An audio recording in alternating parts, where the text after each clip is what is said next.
Hi காயு, இன்னைக்கு என்ன சாப்பாடு ரெடி ஆயிடுச்சா? ரெடி ஆயிடுச்சு. Hi friends, welcome to my channel.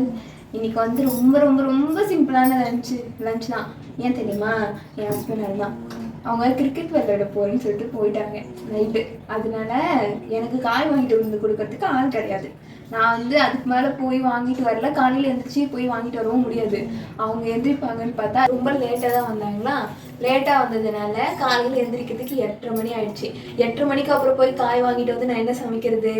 அதனால காலையிலே நான் எழுந்திரிச்சு என்ன பண்ணேன், ரைஸ் வச்சு வடிச்சிட்டு உருளைக்கிழங்கு 3 இருந்துச்சு, அதை வச்சு பொரியல் பண்ணிட்டு சரி ஓகே இவங்க வெங்காயம் தக்காளியுமே கொஞ்சமாக இருந்துச்சு. அது மார்னிங் பிரேக்ஃபாஸ்ட்டுக்கு இட்லிக்கு தக்காளி தொக்கு வச்சாச்சு. இப்போ வந்து என்ன பண்ணுறது, குழம்பு ஏதாவது வைக்கணும்னா எதுவுமே கிடையாது. அதனால இப்போது அந்த ½ அன் ஹவரில் நான் போய் சமைக்கவும் முடியாது.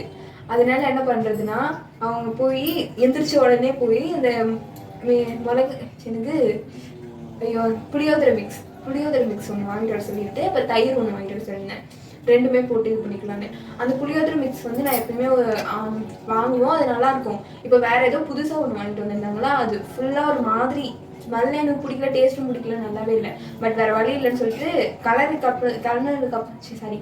போட்டு கிளறினதுக்கு அப்புறம் தான் அது எனக்கு தெரிஞ்சுது. வேறு வழி இல்லை, இப்போதைக்கு இது பார்த்துக்கலான்னு சொல்லிட்டு அது போட்டு நல்லா கிளறி வச்சுருக்கேன். இப்போ அதுதான் லஞ்சு.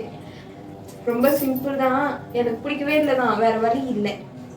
டைம் ஆயிடுச்சு. அது இந்த வீக் வந்து நான் காயும் வாங்கலை. அங்கே போய் எல்லாமே ரேட் அதிகமாக சொன்னதுனால சரி நாளைக்கு வாங்கலாம்னு சொல்லிட்டு வந்துட்டேன். அதுக்கப்புறம் ஹஸ்பண்ட் வரும்போதுலாம் வாங்கிட்டு வர சொல்லிடுவாங்க. நான் மறுநாள் தேவையான காய் அந்த மாதிரி வாங்கிட்டு வந்துருப்பாங்க. நேற்று வந்து எப்போவுமே வீட்டுக்கு வந்து போவாங்க. நேற்று டைம் ஆகிடுச்சுன்னு அப்படியே போயிட்டாங்க. அதனால காய் எதுவுமே வாங்கலை. ஓகே, இருக்கிறத வச்சு இன்றைக்கி சமைச்சாச்சு. இன்றைக்கி ரொம்ப சிம்பிளான லஞ்ச் தான். பிரேக்ஃபாஸ்ட்டுமே தக்காளி கொஞ்சமாக தான் இருந்துச்சு. அதனால் தக்காளி தொக்கில் சேர்க்கறதா எதில் சேர்க்குறதுன்னு எனக்கு தெரியல. ஆனால் எனக்கு பிடிக்கும் தக்காளி தொக்கு தான். எனக்கு இட்லியில் ஆல் டைம் ஃபேவரெட்னா அது தக்காளி தொக்கு தான். மற்ற எல்லாமே பிடிக்கும், ஆனால் தக்காளி தொக்கு அதுக்கப்புறம் சாம்பார், இது ரெண்டும் எனக்கு ரொம்ப பிடிக்கும். சரி ஓகே, இன்றைக்கி லஞ்சு பிரேக்ஃபாஸ்ட்டு சொல்லிட்டு பார்க்கலாமா? Morning breakfast idli. எனக்கு என்ன தெரியல, இன்றைக்கி அழகாக இட்லி சூப்பராக சாஃப்டாக ஒரு மாதிரி உடையாமல் அழகாக வந்திருக்கு. எனக்கு ரொம்ப பிடிச்சிருக்கு இட்லி. அதுக்கு தொட்டுக்க தக்காளி தொக்கு என்னோடய ஆல் டைம் ஃபேவரட்டானது. இது ரொம்ப பிடிக்கும். ஆனால் தக்காளி கம்மியாக போட்டிருக்கேன், வெங்காயம் தான் அதிகமாக போட்டிருக்கேன். ஏன்னா கொஞ்சமாக தான் இருந்துச்சு. பட் இதுவும் நல்லா தான் இருக்கும். அதுக்கப்புறம் மதியம் லஞ்சு வந்து புளியோதரை மிக்ஸ் கொஞ்சமாக தான் கிளறினேன். எனக்கு இது பார்த்த உடனே போட்டு கிளறணும் கூட தோணலை. அதனால் அது கூடவே இன்னொன்று வாங்கிட்டு வர சொல்லியிருந்தேன். எனக்கு அதை போட்டு கிளறி வச்சுருக்கேன். என்னென்னா தான் நல்லா சூப்பரான தயிர் சாதம். நல்லா பார்க்கறதுக்கு க்ரீமியாக இருக்குல்ல, அப்படியே அழகாக குழைவாக அதில் தயிர் ஊற்றி நல்லா தாளித்து கொட்டியிருக்கேன், இஞ்சிலாம் போட்டு.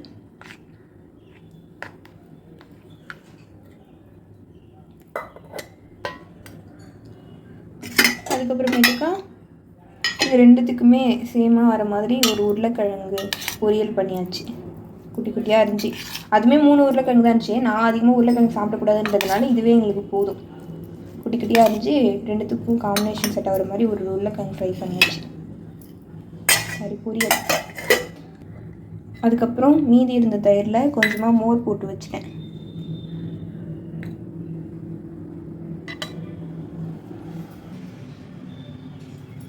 ஓகே ஃப்ரெண்ட்ஸ், இன்றைக்கி லஞ்ச் அண்ட் பிரேக்ஃபாஸ்ட் இது தான். அதில் வேறு எப்போவுமே இந்த மாதிரி நான் என் கல்யாணத்துக்கு முன்னாடி விளையாட போவாங்க கிரிக்கெட்லாம். அதுக்கப்புறம் நான் மேரேஜ் ஆகி இங்கே சென்னை வந்ததுக்கப்புறம் கொஞ்ச நாள் போகவே இல்லை, விளையாடவே போகலை. நான் தனியாக இருப்பேன் அப்படின்னு சொல்லிட்டு. இப்போ வந்து எப்பயாவது போவாங்க. சரி ஓகே, எங்கேயுமே போக மாட்டாங்க பெருசாக, வீட்டில் தான் இருப்பாங்க. ஃப்ரெண்ட்ஸ் கூட பெருசாக போகிறது கிடையாது. ஆஃபீஸ் போகும்போது அந்த மாதிரி ஊருக்கு போனால் கூட பெருசாக பேச மாட்டாங்க. நான் இருக்கேன்றதுனால என் கூட தான் இருப்பாங்க. அதனால் இந்த மாதிரி எப்பயாவது போகிறேன்னு கேட்டால் விட்டுவேன் நான்.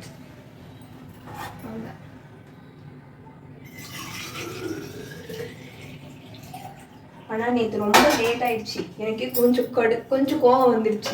சொன்ன டைமோட லேட்டாக தான் வந்தாங்கன்னா அதனால கொஞ்சம் கடுப்பாகவே ஆயிடுச்சு எனக்கு.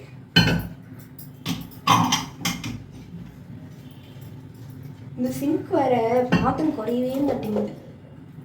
எங்கள் ஊர்லலாம், அதாவது கிராமத்துலலாம் உட்காந்து கழுவுவோம். நம்ம அன்னக்குடியில் போய் ஒரு அன்னக்குள்ள பாத்திரம் வச்சுக்கிட்டு ஒரு அன்னக்குள்ள வந்து தண்ணி வச்சுக்கிட்டு அழகாக கழுவிடலாம். எனக்கு சிங்க்கில் ஃபஸ்ட்டு யூஸ் பண்ணும்போது எங்கள் வீட்டில் சிங்க் இருக்குது, ஆனால் பழுப்பு கண்டிஷன்லாம் கிடையாது. அது செட் ஆகலன்னு இப்போ எடுத்துட்டோம்.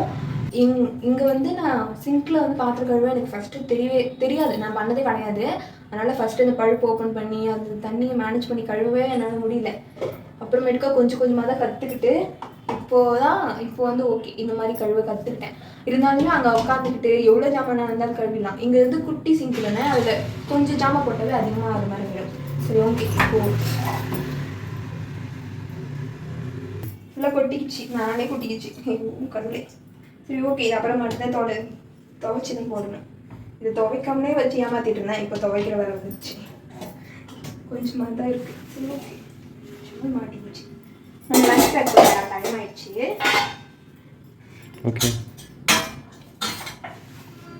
இனிமேல் புளியோதரை மிக்ஸ் நம்ம வீட்டிலே ரெடி பண்ணிக்கலாம் இருக்கேன். நான் புளிக்குழம்பு வச்சு கிண்டாங்க, ஆனால் இந்த மாதிரி பொடியாக இது பண்ணிட்டேன். இந்த மாதிரி டக்குன்னு பண்ணி கொடுத்துடலாம் அப்படி சொல்லிட்டு நான் ரெடி பண்ண போகிறேன். கொஞ்சமாக இதில் தயிர் வைக்கலாம். வேணாமா? வேணாமா? சாதம் கம்மியாக இருக்குங்க. பரவாயில்ல, வேண்டாம். நான் நிறைய வேலை அப்புறம் நிறைய வைக்கிறேன்.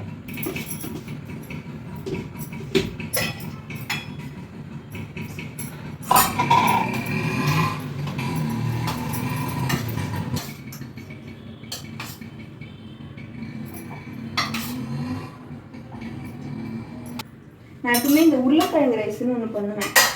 அதுதான் பண்ணலான்னு சொல்லிட்டு நினச்சேன். அப்புறம் அது பொரியலுக்கு என்ன பண்ணுறது, எப்படியா இருந்தாலும் கடைக்கு போய் தான் வாங்கணும். சரி பொரியல் பண்ணி வச்சிடலாம் அப்படின்னு சொல்லி பிளான் மாற்றிட்டேன். அதான் ரெடிங்க, பேகுங்க.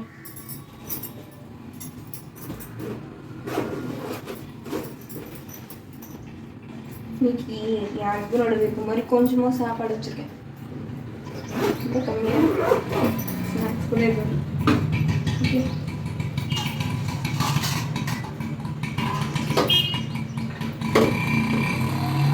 இட்லி எனக்கு ரொம்ப பிடிச்சிருக்கு, உடையாம அழகாக வந்திருக்கு.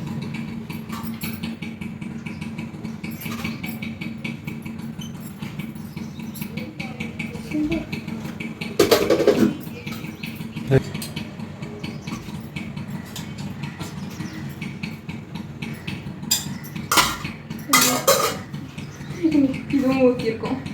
இன்னைக்கு என்னன்னு தெரியல, எல்லாமே ஊற்றிட்டே இருக்கு. நல்ல வேலை. சரி ஓகே ஃப்ரெண்ட்ஸ், இன்றைக்கி லஞ்ச் அண்ட் பிரேக்ஃபாஸ்ட் இதுதான். நீங்கள் என்ன லஞ்ச் அண்ட் பிரேக்ஃபாஸ்ட் செஞ்சீங்கன்றதை கமெண்ட்டில் சொல்லுங்கள். என்னோட வீடியோ உங்களுக்கு பிடிச்சிருந்தா லைக் பண்ணுங்கள், ஷேர் பண்ணுங்கள், சப்ஸ்கிரைப் பண்ணிக்கோங்க. டாடா பாய், அடுத்த வீடியோவில் பார்க்கலாம்.